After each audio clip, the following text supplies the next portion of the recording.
نحمدہ و نصلی علی رسولہ الکریم اما بعد فاعوذ باللہ من الشیطان الرجیم بسم اللہ الرحمن الرحیم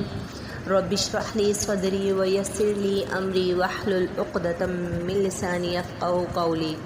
السلام علیکم ورحمۃ اللہ وبرکاتہ۔ ہم حدیث نمبر 17 پڑھیں گے۔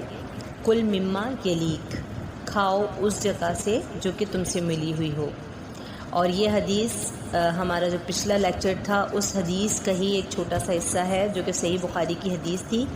اور اس حدیث کا جو ترجمہ ہے وہ اس طرح سے ہے کہ عمر بن ابو سلمہ سے روایت ہے کہ میں بچہ تھا اور رسول اکرم صلی اللہ علیہ وسلم کی پرورش میں تھا۔ آتے وقت میرا ہاتھ برتن میں چاروں طرف گھوما کرتا تھا، اس لیے آپ صلی اللہ علیہ وسلم نے مجھ سے فرمایا کہ بچے بسم اللہ پڑھ لیا کرو،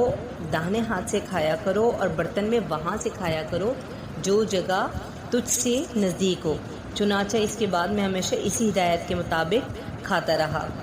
اب حدیث نمبر 16 اور 17 کو ہم نے طوالت کی بنا پہ 2 حصوں میں تقسیم کر دیا تھا، اور یہ پوری حدیث ہمیں اجتماعی اور انفرادی طور پر کھانا کھانے کے آداب کے بارے میں بتاتی ہے۔ جیسے کہ ہم نے پچھلے لیکچر میں پڑھا تھا کہ کھانے کے آداب دراصل اخلاقی تربیت کا حصہ ہیں جو انسان کو تہذیب و تمدن کے مطابق اپنی زندگی کو آرگنائز کرنے کے طریقے سکھاتا ہے۔ یعنی ہماری زندگی جس قدر آرگنائز ہوگی یا طور طریقے یا ایٹیکیٹس کے ساتھ ہم اپنی زندگی کو گزاریں گے، اسی حساب سے ہم اپنی زندگی کو سنت کے مطابق گزاریں گے، کیونکہ نبی کریم صلی اللہ علیہ وسلم کی سنت جو ہے وہ ایک آرگنائزڈ وے آف لائف ہے۔ اس حدیث سے ہمیں جو پہلا اصول ملتا ہے وہ یہ ہے کہ اپنے رب کے دیے رزق پر اس کا نام لے کر کھانے کو متبرک کرنا، اللہ کا اس نعمت پر شکر بجا لانا اور اللہ کے رزاق ہونے کی صفت کا اقرار کرنا ایسا اخلاقی طریقہ پیدا کرتا ہے جس سے انسان میں ذکر، شکر، صبر جیسی ویلیوز پیدا ہوتی ہیں۔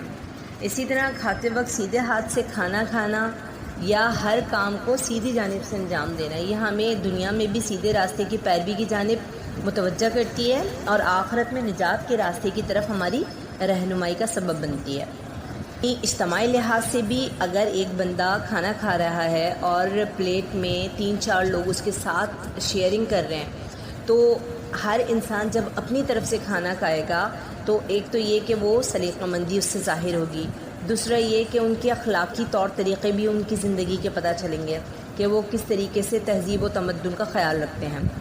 اس حدیث سے ہمیں کھانا کھانے کے چند ایسے اصول پتہ چلتے ہیں جو انسان کو نفاست پسند اور سلیقہ مند ظاہر کرتے ہیں۔ نمبر 1 کہ اگر انسان پلیٹ میں اپنی طرف سے کھانا کھا رہا ہے تو اس طریقے سے کھانا ضائع ہونے سے بچ جاتا ہے، کیونکہ بہت سارے لوگ بہت نفاست پسند اور صفائی پسند ہوتے ہیں، وہ دوسرے انسان کا جھوٹا کھانا نہیں کھاتے یا کھانا پسند نہیں کرتے۔ تو جب انسان ایک طرف سے کھانا کھا رہا ہو، یعنی اپنی طرف سے کھانا کھا رہا ہو اور پلیٹ کے اندر زیادہ سالن بچ جائے تو وہ ضائع ہونے سے بچ جائے گا۔ دوسرا بندہ جب اس کو نفاست پسندی سے کھاتا ہوا دیکھے گا تو وہ اس کے بچے ہوئے کھانے کو کھا سکتا ہے۔ تو عموماً دیکھا یہ جاتا ہے کہ اگر شوربے والا سالن ہو اور آپ روٹی سے کھانا کھا رہے ہیں تو روٹی کے کچھ پارٹیکلز اس کے اندر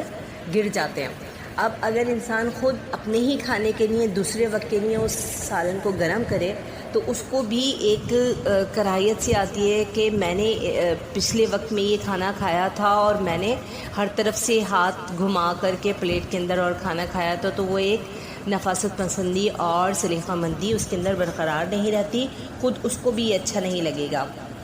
اسی طریقے سے اخلاقی طرز معاشرت کا تقاضا یہ ہے کہ معاشرتی معاملات میں مینرز کا اور ایٹیکیٹس کا خیال رکھا جائے اور اپنی زندگی کو آرگنائز وے میں گزارا جائے جس سے سلیقہ مندی جھلکے۔ کہ پلیٹ میں ہم ہر طرف سے ہاتھ مار کر کھانا کھاتے ہیں تو اس میں ایک ان آرگنائز طریقہ اور ایک پھوڑ پنے کا احساس ہوتا ہے۔ تیسرا فائدہ یہ ہے کہ اپنی جانب سے کھانا کھانا یہ انسان کی قناعت کی نشاندہی بھی کرتا ہے، یعنی یہ ظاہر کرتا ہے کہ انسان کو اس رزق کی قدر ہے جو اسے ملا ہے، اسی لیے دیکھ بھال کر اور طور طریقے سے اور صفائی پسندی سے کھانے کو استعمال کیا جا رہا ہے۔ پھر یہ اصول اس بات کو بھی ظاہر کرتا ہے کہ انسان اسراف سے بچ رہا ہے اور کھانے میں زیادتی سے بچ جائے، کیونکہ جتنا کھانا اس کی طرف ہو پہلے وہ اس کو ختم کرے گا اور پھر مزید کی ضرورت ہو تو پھر وہ اس کی طرف متوجہ ہوگا۔ حدیث انسان کو ایک سنہری اصول دیتی ہے کہ انسان صرف انہی نعمتوں پر فوکس ہو جو کہ اسے اللہ تعالیٰ نے دی ہیں، نہ کہ وہ دوسروں کی نعمتوں پر نظر رکھے، اور پھر اللہ کی نعمتوں میں فساد برپا کرنے سے بھی وہ اپنے آپ کو محفوظ رکھے۔ اللہ تبارک و تعالیٰ سے دعا ہے کہ اللہ تبارک و تعالیٰ ہمیں سنت کے مطابق طرز زندگی اپنانے اور اللہ کی تمام نعمتوں کا شکر ان کے حق کے مطابق ادا کرنے کی توفیق عطا فرمائے، آمین ثم آمین۔ سبحانک اللہم و بحمدک نشہد ان لا الہ الا انت نستغفرک و نتوب الیک۔ السلام علیکم ورحمۃ اللہ وبرکاتہ۔